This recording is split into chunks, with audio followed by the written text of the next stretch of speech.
কম খরচে 1350 স্কোয়ার ফুটের একটা সম্পূর্ণ 3 BHK বাড়ি করা সম্ভব। তার মধ্যে থাকবে 3টে বড় বেডরুম, 2টো টয়লেট, বড় ওপেন কিচেন কাম ডাইনিং, ভবিষ্যতে সিঁড়ি এবং সবকিছু একসাথে। সবচেয়ে বড় বিষয়, এই বাড়িটির ডিজাইন আমি করেছি আমার বন্ধু চিরঞ্জিত নস্করের জন্য সোনারপুরে, সাউথ 24 পরগনাতে তার বাড়ি। শুধু ডিজাইন নয়, স্টেট ব্যাংক থেকে হোম লোন স্যাংশন করানোর ব্যাপারে পুরোটা সাহায্য করতে হয়েছে। আজকের ভিডিওতে দেখাবো এই প্ল্যানের আর্কিটেকচার, লেআউট এবং স্ট্রাকচারাল প্ল্যানিং এর গুরুত্বপূর্ণ বিষয়গুলো। তাই ভিডিওটা শেষ পর্যন্ত দেখুন, কারণ মাঝে এমন কিছু ভুল নিয়ে আলোচনা করব যেটা ভবিষ্যতে অনেক বাড়ির খরচ 2 থেকে 3 লাখ টাকা পর্যন্ত বাড়িয়ে দিতে পারে। নমস্কার, আমি ইঞ্জিনিয়ার সৌভিক বিশ্বাস। আপনারা দেখছেন বিল্ড উইথ সৌভিক। আজকের প্লটের সাইজ 27 ফুট 10 ইঞ্চি বাই 47 ফুট ইঞ্চি। মোট নির্মিত এলাকা প্রায় 1315 স্কোয়ার ফুট। প্ল্যানের একটা নয়, দুটো নয়, 3টি বড় বড় বেডরুম, 2টো কমন টয়লেট, সেটা ভবিষ্যতে অ্যাটাচ করাও সম্ভব হবে এমন ভাবে প্ল্যানিং রাখা হয়েছে। সাথে open kitchen cum dining area এবং সিঁড়ি, যেটা ভবিষ্যতে উপরের তলা নির্মাণ করতে গেলে সঠিকভাবে তুলতে পারবে। প্রথমে আমরা আর্কিটেকচারাল প্ল্যানিংটা দেখে নিই। এটা হলো এন্ট্রান্স, তারপরে ওপেন কিচেন, ডাইনিং, 2টো টয়লেট, বেডরুম এবং সামনে একটা প্রশস্ত বেডরুম। আর এখানে যে সিঁড়িটা আছে,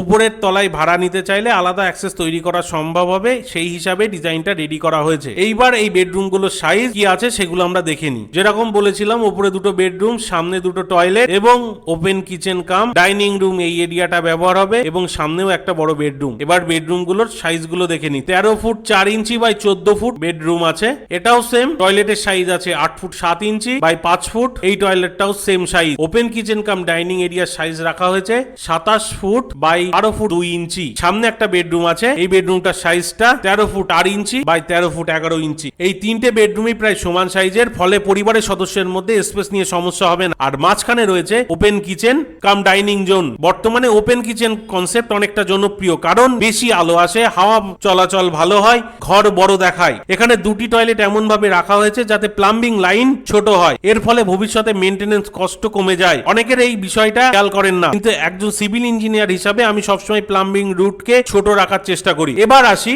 স্ট্রাকচারাল প্ল্যানিং এ। স্ট্রাকচারাল প্ল্যানিং করার আগে একটা কথা বলে রাখি, আপনাদের বাড়ির যদি হাউস প্ল্যানের প্রয়োজন হয়, আমরা সারা ভারতবর্ষে জুড়ে কাজ করি এবং আমরা ফুল কন্ট্যাক্ট নিয়ে কাজ করি। উপরে দেয়া নাম্বারে যোগাযোগ করবেন, আমরা পুরোটা আপনাকে সাহায্য করব। এবং ভবিষ্যতে আপনার জমির জন্য হাউস প্ল্যানের ভিডিও আপনি যদি আমাদের চ্যানেলে দেখতে চান, তাহলে উপরে দেওয়া হোয়াটসঅ্যাপ নম্বরে যোগাযোগ করুন, আমরা আপনার জমির জন্য সব থেকে সুইটেবল প্ল্যানটা নিয়ে ভিডিও করে দেব। এবার আসি স্ট্রাকচারাল প্ল্যানিং এ। এখানে যেভাবে কলাম পজিশন করা হয়েছে সেটা আপনাকে একটু পরে দেখাচ্ছি। বেসিক্যালি অনেক মিস্ত্রিরা শুধু ঘরের লেআউট দেখে কলাম বসিয়ে দেন, কিন্তু স্ট্রাকচারাল ক্যালকুলেশন ছাড়া কলাম বসানো খুবই বিপজ্জনক। যে বিষয়গুলো খেয়াল রাখতে হবে: soil condition, foundation depth, column size, বিম layout, slab thickness, load transfer system. বিশেষ করে জমিটা যদি আগে পুকুর বা নরম মাটির হয়, তাহলে সয়েল টেস্ট ছাড়া কনস্ট্রাকশন করা উচিত নয়, কারণ বাড়ির শক্তি শুধু কলামের উপর নির্ভর করে না, ফাউন্ডেশনের উপরও নির্ভর করে। এইবার কলাম পজিশন গুলো আস্তে আস্তে আমরা দেখে নিই। বাড়িটি করতে আনুমানিক 18 লাখ টাকা খরচ হবে। ডিটেইল এস্টিমেটের জন্য উপরে দেওয়া নাম্বারে হোয়াটসঅ্যাপ করবেন।